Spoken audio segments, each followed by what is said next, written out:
सुबह की पहली किरण के साथ जब मोहन अपने खेत पहुंचा तो उसकी आंखें फटी की फटी रह गईं। जहां कल तक धूल उड़ती थी, आज वहां घुटनों तक ऊंची हरी भरी फसल लहलहा रही थी। बड़े बड़े चमकदार आलू और मोतियों जैसे मटर के दाने। तभी वहां से काला गुजरा। काला हैरानी और चिढ़ के साथ, अरे मोहन, ये क्या तमाशा है? कल शाम तक तो यहाँ मिट्टी उड़ रही थी और आज एक ही रात में इतनी बड़ी फसल। कौन सा गड़ा हुआ खजाना हाथ लग गया है तेरे? या कहीं शहर से कोई चोरी का माल लाकर यहाँ गाड़ दिया है? नहीं काला भाई, ये ना कोई चोरी है और ना कोई तमाशा। ये तो ऊपर वाले की मेहरबानी है। कल एक घायल चिड़िया की मदद की थी, बस उसी की दुआओं ने आज ये रंग दिखाया है। देख भाई, कितने सुंदर आलू और मटर है। तू भी थोड़े घर ले जा। दुआएं? चिड़िया मुझे बेवकूफ समझता है। ये जरूर कोई काला जादू है। जोर से, मुझे तेरे खैरात की जरूरत नहीं है मोहन। याद रख, जो रातों रात उगता है वो रातों रात ढल भी जाता है। काला के मन में शांति नहीं थी। वो जानना चाहता था कि मोहन को ये सब मिला कैसे। वो बिल्ली के कदमों से मोहन के टूटे हुए घर के पीछे पहुंचा और खिड़की से कान लगाकर सुनने लगा। अंदर मोहन, बिमला और माँ बातें कर रही हैं। मोहन, मुझे अब भी यकीन नहीं होता। वो सुनहरी परी सच में हमारे लिए फरिश्ता बनकर आई थी। उसने कहा था ना कि जब तक दिल साफ रहेगा ये फसल बढ़ती रहेगी। हाँ बिमला, उसने उसी बरगद के पेड़ के पास दर्शन दिए थे जहाँ से मैं रोते हुए लौट रहा था। वो दिव्य प्रकाश, वो ममता भरी आंखें, मैं कभी नहीं भूल सकता। काला भाई को शक हो रहा था, पर उसे कैसे समझाऊं कि ये सब दया का फल है।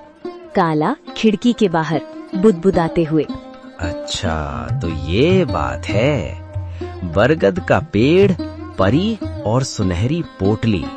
अगर उस भीख मंगे मोहन को परी मिल सकती है तो मैं तो उससे कहीं ज्यादा चालाक हूँ। मैं भी कल उसी पेड़ के पास जाऊंगा और उस परी से सब कुछ छीन लूंगा। काला सुबह सुबह उसी बरगद के पेड़ के नीचे पहुंच गया। उसने एक जाल बिछाया और एक चिड़िया के आने का इंतजार करने लगा। उसने सोचा कि वो किसी चिड़िया को घायल करेगा और फिर उसकी मदद का नाटक करेगा। कहाँ है वो परी? ओ चिड़िया, बाहर निकल। देख, मैं तेरे लिए कितने दाने लाया हूँ। बस एक बार मेरे सामने आ जा और मुझे वो मखमली पोटली दे दे। मुझे आलू मटर नहीं, मुझे सोना चाहिए, चांदी चाहिए।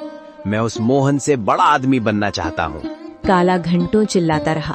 कभी रोने का नाटक करता तो कभी लालच में पेड़ की टहनियां हिलाता, लेकिन वहाँ सन्नाटा छाया रहा।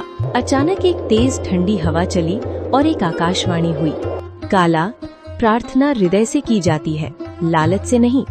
मोहन ने एक जान बचाने के लिए अपनी कमीज फाड़ी थी और तू एक जान लेने के लिए जाल बिछा रहा है। जा, तुझे कुछ नहीं मिलेगा क्योंकि तेरा मन ईर्ष्या की राख से भरा है। लालच की फसल कभी मीठी नहीं होती। नहीं, ये नाइंसाफी है। उस गरीब को सब कुछ और मुझे कुछ नहीं। अगर मुझे नहीं मिला तो मैं मोहन का भी कुछ नहीं रहने दूंगा। मैं आज रात उसके खेत को शमशान बना दूंगा। मोहन ने पहली फसल घर लाई। बिमला ने जब आलू और मटर की सब्जी बनाई तो उसकी खुशबू पूरे गांव में फैल गई। बीमार माँ ने जैसे ही एक निवाला खाया, उनके चेहरे पर रौनक आ गई।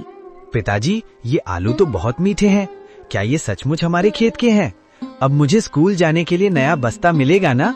हाँ मेरे बच्चे, अब हम कभी भूखे नहीं सोएंगे। बिमला देखो, भगवान ने सुन ली। आज माँ की आंखों में चमक देखी? ये उन जादुई बीजों का ही प्रताप है।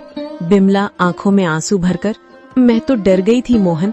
मुझे लगा था कि गरीबी हमारी पहचान बन गई है, लेकिन आज पहली बार लग रहा है कि हमारे घर में भी लक्ष्मी ने कदम रखा है।